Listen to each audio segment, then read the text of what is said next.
Okay, Assalamualaikum and good day everyone. So welcome to our final topic of this course, which is academic discussion. Okay, so this would also cover our final assessment, which is the group academic discussion. Now I will explain regarding the assessment later on, okay, maybe in next week's class. But for now, okay, for today, the plan is to provide you a basic understanding of an academic discussion and what are the tips and ways to do it properly. Okay, so first of all, I understand that at this level, you have involved or you have participated in various academic discussion. Okay, and the important matter to understand is that we all have participated in an academic discussion, but what separates us is that how to do an effective academic discussion and a normal academic discussion. So in this class or in this course, we are going to look at how to have an effective academic discussion. So in order for us to be able to do that, we must first understand a few concepts or a few components of academic discussion, and also how to prepare ourselves as well as preparing as a group in order to be able to have an effective academic discussion. Okay. So first of all, we must first understand why we have academic discussion. What is the purpose of having an academic discussion? Now this is an important question because when we don't understand the aim of an academic discussion, there's no way that we can do a proper academic discussion. And that is, like I said, that is what separates between an effective and a normal academic discussion. Okay, so an academic discussion helps us to understand a subject more deeply. Okay, we understand, we discuss about a subject more deeply. Okay, we share ideas and insight with others. Okay, we hear the thoughts and ideas of others. We challenge and perhaps change our ideas. You see, these are a few things here, okay, that maybe we have taken for granted before this. Okay, when we have academic discussion, normally when we come to the discussion table, we have an idea, we have a point in our mind, and when we discuss, we keep hold to that point. We don't want to change, even though we have heard some arguments from our friends to show that our ideas may not be the best, but because we have this concept of not backing down or not allowing others to discriminate our ideas, not allowing others to criticize our ideas, we are not willing to back down. We still hold dearly to that idea. So that is an example of not an effective academic discussion. Okay, another component is that most of us understand that when we have an academic discussion, the important skill that is involved is speaking. Yes, no doubt about that. But there is also another, just as equal skill, just as equally important skill involved, which is listening skill.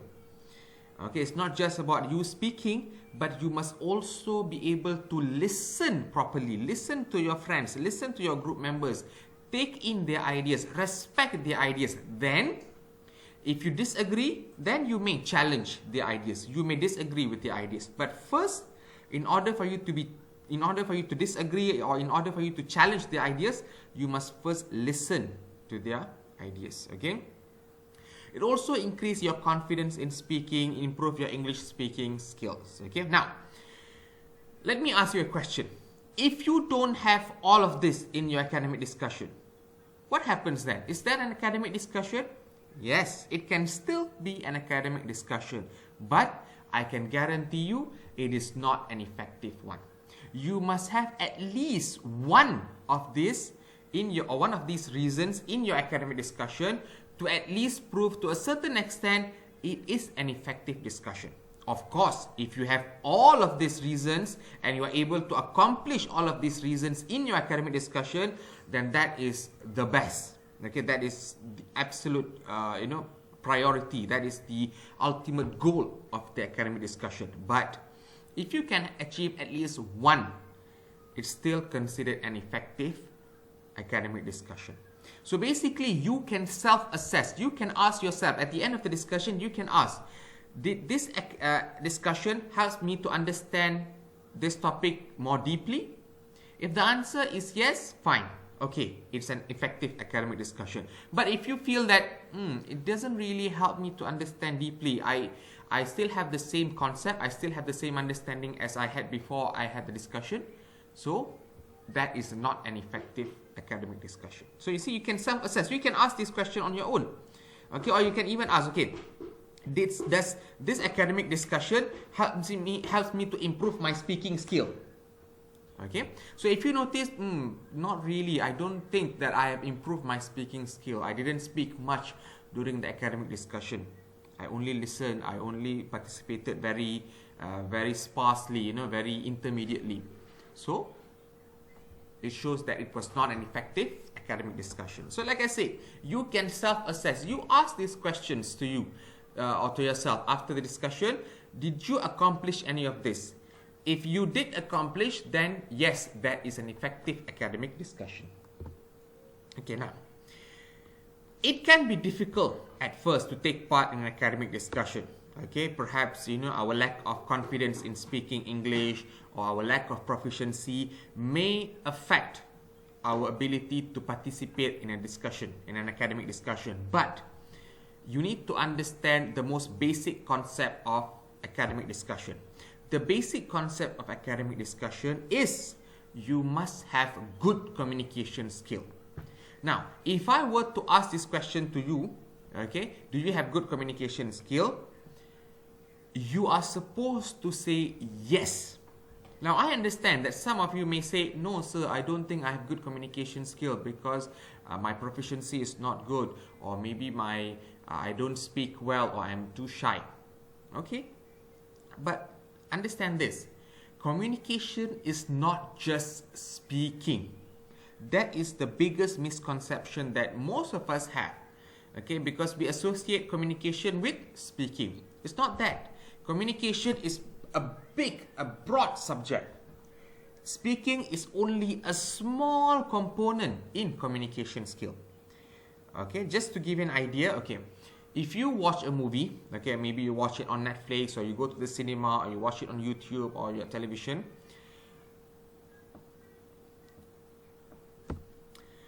when you watch the movies, the director of the movie is actually communicating with you. Now, you may ask, the director is not there. I don't even see the director. Okay, I don't even know who's the director. But how is he communicating with me?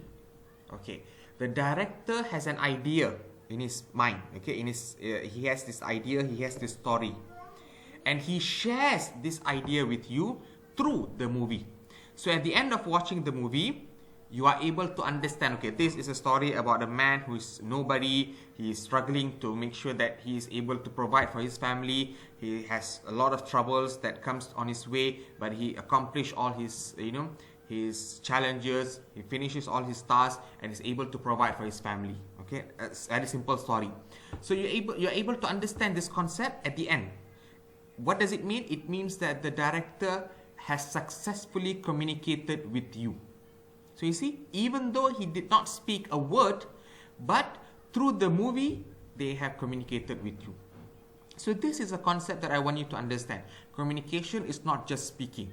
There's so many ways. Even when you look at a poster, the artist, okay, the one who created the poster is communicating with you. Or a painting, okay, the artist, okay, for example, if you look at Leonardo da Vinci's painting, or any other famous artist painting, they're actually communicating with you. They're not speaking with you. There's not a single word there. But through the pictures, through the colors, through the art, they are communicating with you. So that is the most important thing that you have to understand. Communication is how you transfer an information that you have to the other person. You can use any means necessary. Okay? Alright. So, of course, there are some tips that we can help to improve our communication, to help to improve our academic discussion, okay, academic discussion, okay. What are the things? Okay, so we can actually separate them through individual and group. So let's look at individual actions that we can do or we can take in order to improve our academic discussion. So first and foremost, you need to have preparation. It is vital, it is important. If I tell you, today we're going to have a group discussion, okay, we're going to discuss about the importance of, or the best way, we're going to try and find the best learning method during a pandemic. So, when you come to that discussion, do you come empty-handed, not prepared? No. You obviously would have to read first some information, you read some information, you read some articles, try to get at least a basic idea, a basic understanding regarding the topic, okay, about learning and about pandemic. Okay, so when you come to the discussion, you have at least something to say. But the best thing that we have nowadays is that we have so many resources available to us to prepare ourselves for any particular topic. Of course, back in the days, the only way that you could do is by reading. You go to the library, you read books, an article or journal to prepare yourself. But nowadays, you can even prepare yourself by looking through TikTok videos. Okay, of course, there is a side of TikTok where, it is used for entertainment. But I'm sure you have also seen some TikTok videos that are beneficial, that are informational. Okay, they share insight into, for example, I've seen a TikTok video where they show you how they learn in Finland. Why Finland is always regarded as the best, having the best education system in the world. So they did a TikTok video and it's very short, it's very informational and it's creative. We like to watch something like that rather than reading long articles regarding how Finland is the best. When we watch the video, it's more informative. We can understand better. So you see, there are many resources, TikTok videos, YouTube documentary videos, Instagram stories, even in Facebook, information from Facebook. So there are many resources that you can use to prepare yourself, at least a basic understanding. You must have something when you come to a discussion. Okay. Next, you must also be willing to listen to others. Like I said, an equally important skill in discussion, okay, as equally as important as speaking, is to listen. You must be willing to listen to others, okay, and you build on what other people have said. Whenever somebody is presenting their point, listen to their point, respect their point, and then if you want to disagree, fine, you can disagree, or if you want to add on, you can also do that, okay. And you must also be willing to change your opinion. If you feel, when you come to a discussion, you already stick with an idea that, okay, the best way to learn is through online learning. During a pandemic, there's no other better way than online learning. Online learning is the best. But when you come to discussion and you listen to others presenting their points, presenting their ideas, and you feel that, hang on, there are other better ways to learn. There are other ways and means that you can still learn face-to-face during a pandemic. And that is much better. So, you must be willing to change. You cannot hold on dearly to your views and ideas. Those are just opinion. It must be, you must be able to change your opinion depending on the situation, depending on the evidence that you get from the discussion. Okay? Now, support your opinion with evidence. This is another important aspect. You need to understand, having an academic discussion is different to having a chit-chat with your friends or family members in a coffee shop. If you're having a chit-chat or if you're having a discussion with your friends or family members, you don't need to provide evidence. You can just simply say whatever that you want. But in an academic discussion, you must have evidence to back up everything you say. Okay? You must also give others a chance to speak. Don't dominate the discussion. Even though you may feel, I have good English, I have good proficiency, so I should dominate. The effectiveness of your role in an academic discussion is not determined by your domination of the group or your domination of the discussion or how proficient you are. No. The effectiveness of the discussion is based on how the group members are able to cooperate together to discuss the subject matter in hand. It's not about how proficient you are. That is if you're doing like in individual public speaking or individual impromptu speech, yes, individual. Then we would assess your proficiency. But if you're having an academic discussion, we are not assessing your proficiency. We are assessing how you integrate with your team members, how you're able to incorporate everyone. You are able to take turn. You are able to, whenever you see some of your group members are very quiet, how you fish, how you fish them to make sure that they are also responding. For example, if you notice one of your group members are very quiet, then you direct the question to that person. Try to make him speak. Okay, those are the skills that we look for in an academic discussion. Okay. Now, those are individual action. Now, how about group action? What can you do as a group? Because there is no academic discussion if you're not in a group. If you're just doing it on your own, that is not academic discussion. That is just, your own monologue or your own thoughts. Okay, to have an academic discussion, you must have at least another partner. Okay, at least in pairs. Okay, ideally in group. Okay, so what are you supposed to do as a group? Okay, there must be a clear aim so that everyone knows what the outcome of the discussion should be. There must be an aim. For example, if I call you for a discussion and I say, okay, the aim of the discussion is we want to find the best learning method during a pandemic. So, in the topic itself, there is already an aim, which is the best. We want to find the best learning method. So, the whole idea of the academic discussion is to find the best learning method during a pandemic. That should be the aim. So if you have, let's say, when you start the discussion, you have 10 learning method, and after you have discussed for 1 hour, you come up with saying, okay, these are the 10 best learning method during a pandemic. It shows that you are not effective. What have you discussed? You started with 10, and at the end, you still have 10. It's not effective. There's no aim. The aim is to find the best. So what you're supposed to do is to try and eliminate from these 10, maybe eliminate 1 or 2, or eliminate 5, eliminate 7 that you think may have some problems. That is the idea of an effective academic discussion. Okay.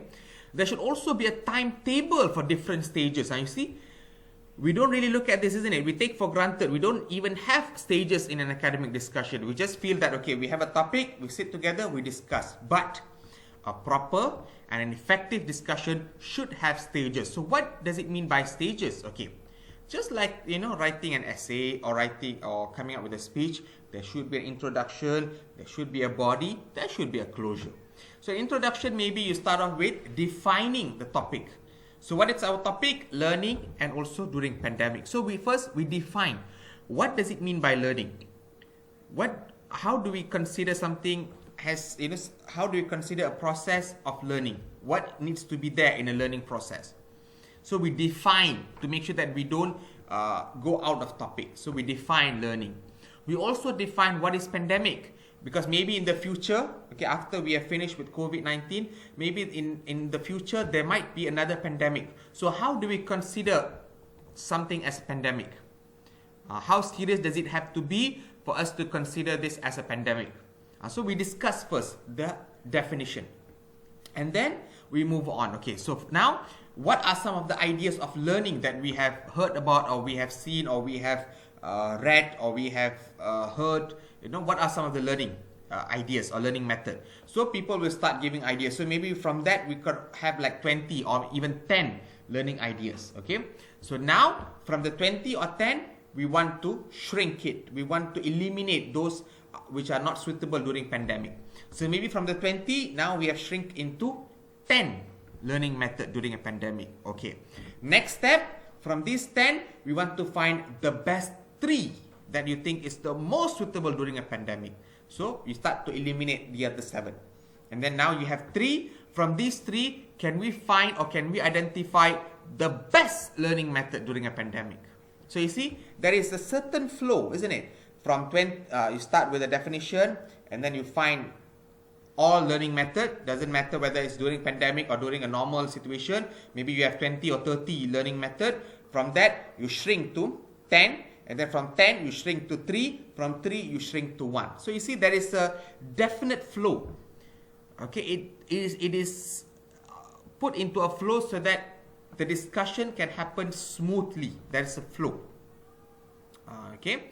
And then there's also a time limit. You can set a time limit. For example, maybe for the introduction part, for the definition, we just need to allocate 20 minutes. Okay, and then for the second part, we allocate 45 minutes. So what is the purpose of allocating time? So that we can control the flow of the meeting or the discussion. Because if you notice that sometimes it takes hours to discuss just the definition, then there's something wrong. So when we allocate time, so 20 minutes, so if you notice that within 20 minutes the discussion has still not come to a conclusion about the definition, then we can speed up. We can say, okay, now guys, we already set 20 minutes for the definition part. We have to come to a conclusion. So how do we define pandemic? We need to make a conclusion now. So you see, the time helps us to control the discussion. Okay, and then there's time at the end of summing up what has been agreed or decided. Every time you make a decision, you make a summary why you have made a decision. For example, when you make a summary of, let's say you have selected 3, why do we select these 3?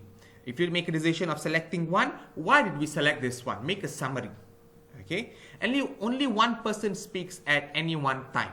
Okay, this is what I said about respecting the group members. Okay, even if you notice that the other group members are not as fluent as you, not as proficient as you, it's okay. It's your responsibility. If you are the one who is fluent and proficient, it's your responsibility to help them participate in the discussion. Okay. Okay. So in a academic discussion, the language expression is equally as important. Like I said, there are vast difference in terms of having a discussion with your friends or family in a coffee shop with an academic discussion. Now, one of the components that makes it different is the language that you use. Like I said, if you want to disagree, you cannot just simply say, no, I don't agree. That is not proper. It does not sound professional. That does not suit an academic discussion. So if you want to disagree, there are proper ways to do it. Okay, so that is what we're going to try and have a look at. So if you want to start, okay, you just start with let's begin or start with, okay. And then what you think about somebody or something. Okay, so when you want to start with the definition, right? Okay, so what do you think about learning? So that's how you start your discussion. What do we think about pandemic? How do we define a pandemic? Okay. And then you can give your response using some of these expressions. Okay, as far as I'm concerned, or I think, or in my opinion. Okay, as you notice, in the earlier part I said whatever that you say must be backed with evidence. You see, the word is backed. It means what? You can still provide your opinion. You can say, in my opinion, or as far as I know, or in my view. You start off with your opinion, but you must back your opinion with an evidence. If you say, I think whatever, you must be able to back your whatever that you think through an evidence. That's the concept here. Okay. How to agree and disagree? Like I said, if you want to disagree, you cannot just simply say, no, I don't agree. You must say something like, okay, I think you are right, but I feel that it could also be looked at a different angle. Or I must admit that your point is very clear and very good. Okay. Or I can understand what you're saying, but okay. Or I don't agree with what you're saying because there are certain aspects that we also need to consider. See, diplomatic, professional. Okay. Asking for clarification if you're not sure about something, if you didn't hear it properly, so you can ask for clarification. What do you think? What's your opinion? What would you like to say something? Like I said, if you notice that some of your group members are very quiet, okay, and you are the one who's dominating, then you can try to delegate the responsibility. You can ask, what are your ideas, Ali? What do you think about online learning? Or what do you mean by using PDPR? Okay, like what we are doing in Malaysia right now. Okay, or how to interrupt politely. Okay, if you want to interrupt. Okay, I'm sorry, but, or can I add something? Or sorry to interrupt. But always remember, don't interrupt in the middle of their sentence. Don't interrupt when they are responding. When they are finished, then you can interrupt.